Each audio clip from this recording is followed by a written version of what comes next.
حقیقت تصوف علم دقیقت جو او را بخوبی داند صدر و بارگاه هیچ است. شاہ اللہ صاحب تصوف علم دقیق ہے. جب یہ پہنچتا ہے تو صدرہ اور بارگاہ اور یہ جو عزل منتی کی سلم وغیرہ ہے کچھ نہیں. تصوف علم دقیقت تو او ہر کی اورا بخانہ دارد برو یہ کیا پڑھی ہوئی ابھی صدرہ مبارکہ ہے چس کچھ کی حقیقت نہیں ہے. تصوف کو لے کے علم دقیق ہے. بہت سناتے تھے علماء کو تصوف علم دقیق ہے. دیکھ لیجیے گا کتاب, لیکن اتنا سنا ہے کہ دیکھنے کی ضرورت نہیں پڑتی. اتنا پڑھیے ٹھیک ہے, پڑھے نہیں 10-20 سال کے بعد. تصوف علم دقیق ہے. تصوف علم بہرا علم ہے. جو شخص اس کو جانتا ہے اس کے سامنے سلم اور سب سے بات کا ہوگا کہ حقیقت نہیں ہے. شان سے کہہ رہے ہیں, سناتے تھے تصوف علم. لیکن کون سننے والا ہے, کون جاننے والا ہے.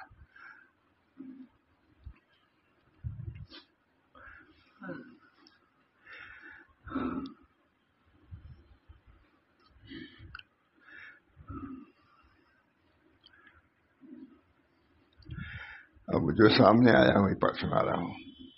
آداب ذکر, ذکر کا نام آیا. آداب ذکر, ذکر کے آداب میں سے سچا ارادہ, سب سے ارادہ مرید, سچا ارادہ, اللہ کی رضا. ارادہ کیا ہے؟ یہ ذکر سے ہم مذکور تک پہنچنا چاہتے ہیں. کسی کا ذکر کرتا ہے تو پھر پہنچتا ہے. ذکر کے آداب میں سے سچا ارادہ, کامل عجز و انکسار. عاجز یعنی ذکر بھی کرتا ہے اور تکبر بھی کر رہا ہے, کوئی جوڑ نہیں ہے. اللہ کے ذکر کے ساتھ تکبر کا کوئی جوڑ ہی نہیں ہے. اس کے اندر تواضع آنا چاہیے, اس کے اندر انانیت نہیں, انابت ہونا چاہیے. ذاکر کو منیب ہونا چاہیے, محیب نہ ہونا چاہیے ڈراونا. ہم ذکر کر کے آ رہے ہیں. تواضع انکسار, اللہ کا ذکر اس کو جھکا دے. میں تھا بمبئی میں, حضرت ٹہلنے جاتے تھے. ٹہلنا بھی ذکر. رمضان میں بھی نکل جاتے تھے 10 بار رکشا بلائے. گرمی سردی میں فرمائے تم لوگ سمجھتے ہو کہ میں ٹہلنے کے لیے جاتا ہوں. کہہ دیا ادھر سے میں ذکر کے لیے جاتا ہوں تاکہ فراغت ہو. تو اسی لائن وغیرہ گھومتے رہتے تھے, صرف لائن کی طرف. بالکل سنسان رہتا تھا اس طرف. ہم لوگ کہتے دھوپ ڈوبی مارا نا, مجلس بات نہیں ہے. صبح تو جاتے ہی تھے. باغ میں لگتا نہیں, سہارا سے گھبراتا ہے جی. اب کہاں لے جا کے بیٹھے ایسے دیوانے کو ہم. یہ حیثیت کیفیت تھی. باغ میں لگتا نہیں, بیٹھو ٹھیک.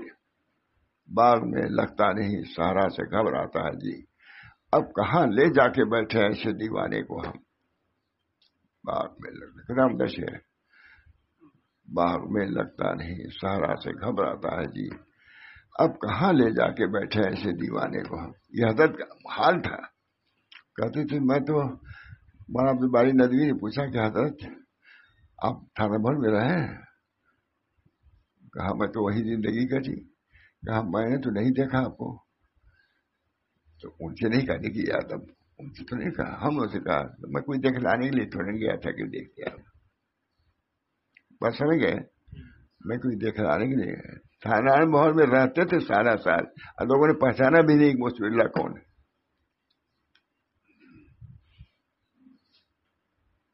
لیکن حضرت تھانوی اتنا مانتے تھے کہ حضرت کے بھائی ایک گئے, وہ فتح پور میں رہتے تھے, بڑے بھائی تھے. وہ گیت سے آ گئے سوال جواب میں.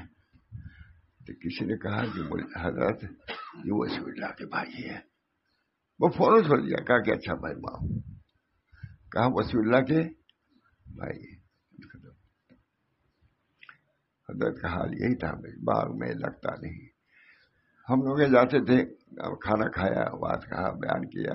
بیان بھی ویسے ہی رہتا تھا. اب ہم لوگ سمجھے تھے کہ فجر بعد اب ملاقات کی جائے گی. معلوم ہوا فجر بعد ہمارے گھر چاہتے تھے، معلوم ہم لوگ پتہ نہیں کب کہاں چلے گئے. معلوم ہوا کہ وہ آپ نہیں سمجھے، گاؤں ہے پچھم میں 3-4 کلو، میں کو وہاں صبح فجر کی نماز وہاں پڑھا، ہم لوگ پتہ نہیں. باغ میں لگتا نہیں، وہ بھیرا وغیرہ کلہا پور بھیرا، ڈپٹی صاحب ایک رہتے نا، ڈپٹی خلیل صاحب، من باغ میں لگتا نہیں، صحرا سے گھبراتا ہے. اب کہاں لے جا کے بیٹھے ایسے دیوانے کو.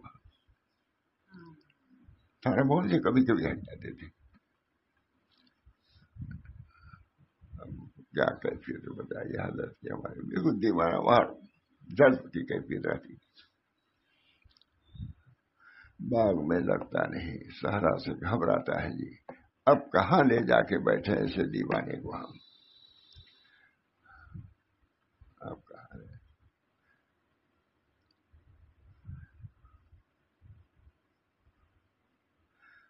مرد کامل کی پہچان، مرد وہ ہے جو اپنے حال سے مریدوں کی اصلاح کرے. حال کی کہانی ضرورت نہیں، حال اس کا ایسا ہو کہ لوگ اس کو دیکھ کے متاثر ہو جائیں. ٹھیک ہے نا؟ اپنی کمی ہم لوگ محسوس کرنا چاہیے نہیں. مرد وہ ہے جو اپنے حال سے مریدوں کی تربیت کرے، جو نہ کہ جو نری باتوں سے، نہ کہ نری باتوں سے، اور جو حال و مقال دونوں کا جامع ہو، حال بھی ہو اور مقال بھی ہو. یعنی حال سے بھی تربیت کرے اور مقال سے بھی، وہ بڑا قابل ہے، وہی قابل ہے. حال بھی ہے اور مقال بھی ہے. اور تھانی وغیرہ ایسے ہی تھے، ہمارے حضرت بھی ایسے تھے، حال بھی کامل اور کلام بھی کامل. جھوم جاتے تھے. علامہ وغیرہ آتے تھے، بیان بے دھڑ کر، ہر شاگرد تھے لیکن نہایت ادب سے لیکن بیان کرتے تھے. وہ خود سننے کے لیے آئے تھے. اللہ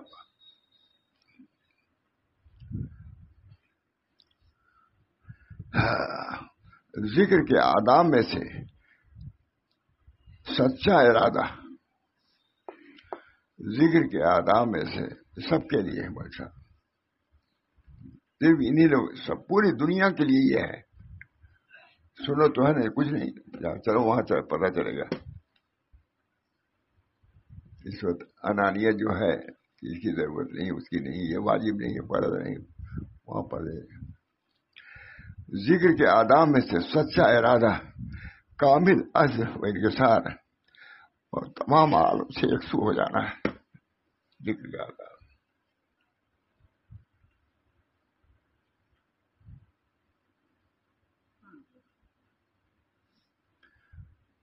حضرت جاتے تھے، ہم لوگ رات کو رہ بھی جاتے تھے گھر میں.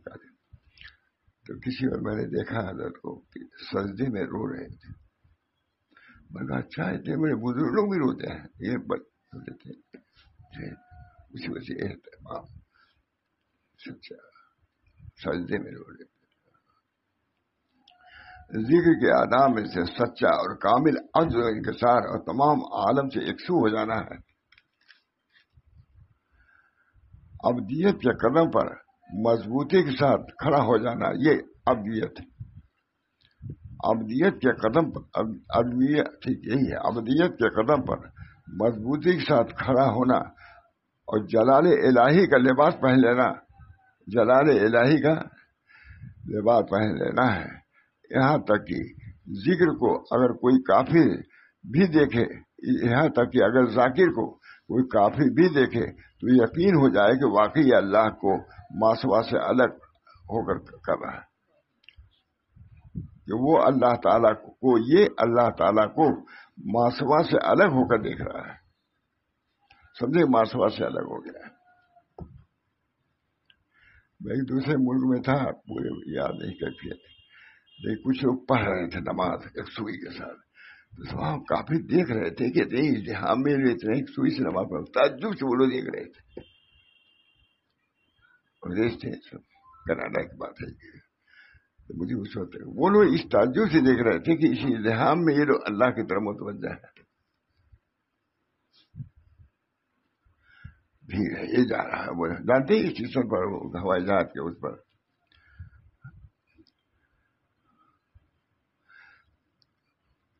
مجھے ہم نے بھی نہیں دیکھا ہے۔ اگر کوئی کافر بھی دیکھے تو یقین ہو جائے کہ واقعی اللہ کو ماسوا سے الگ ہو کر کام کر رہا ہے، کچھ نہیں اس کو فکر۔ جو اس کو دیکھے اس پر اس کی ہیبت طاری ہو جائے، اللہ کی طرف متوجہ جائے، اور اس کی ہیبت کی بجلیوں کا ایسا اثر ہو کہ دوسرے کے برے خیالات کو کوڑا کباڑ کی طرف دھو کے پھینک دے۔ سب جلال۔ اگر کسی ذاکر کی حالت اس درجہ کی نہ ہو تو عام طور پر اس کی اچھی حالت کا معیار استقامت علی الاعمال۔ اگر یہ نہ ہو تو استقامت علی الاعمال تو ضروری ہے۔ اگر یہ ذکر کا حال مل جائے تو بہت ہے، استقامت کے ساتھ۔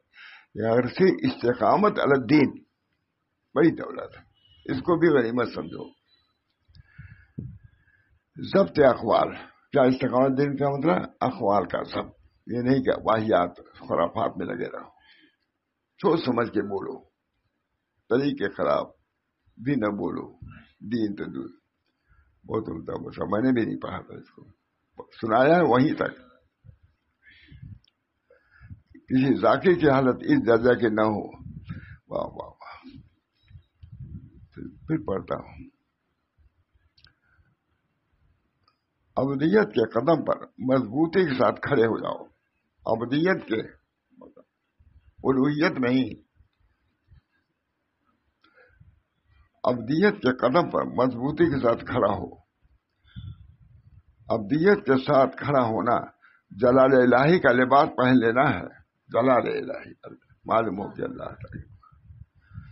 ہم نے سنا یہی کہ کسی نے، حضرت آئے ہوئے تھے، کسی نے کہا کہ نماز میں خشوع کا کیا مطلب ہے؟ سچ کہتا ہوں، حضرت تھانوی کے خلیفہ نے کہا، جو یہاں کے تھے، کہ اگر ایسی نماز دیکھنا ہے تو مولوی رسول اللہ کی نماز دیکھو۔ میں نے کچھ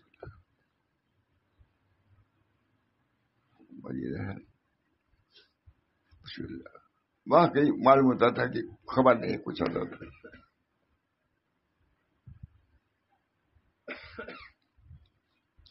ابدیت کے قدم میں مضبوطی کے ساتھ کھڑا ہونا اور جلال الہی کا لباس پہن لینا ہے، یہاں تک کہ ذاکر کو اگر کوئی کافر بھی کہہ دے تو اس کو یقین ہو جائے کہ وہ اللہ تعالیٰ کو معصومہ سے الگ ہو کرتا ہے، اور اس کو دیکھے اس پر حیبت طاری ہو جائے اسے تفصیل۔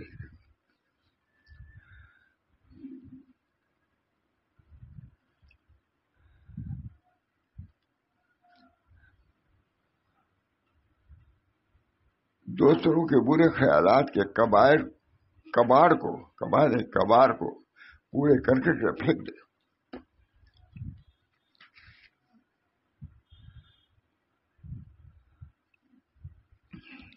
اس کا معیار استقامت ہے، اعمال اور ضبط اقوال، باطنی ظاہری آداب کا وہ جامع ہو۔ جتنا بھی ہو سکے نیز سوائے حق اسے سوائے حق کے نگاہ کو اپنی روک لیتا ہے، اللہ ہی طرف نگاہ۔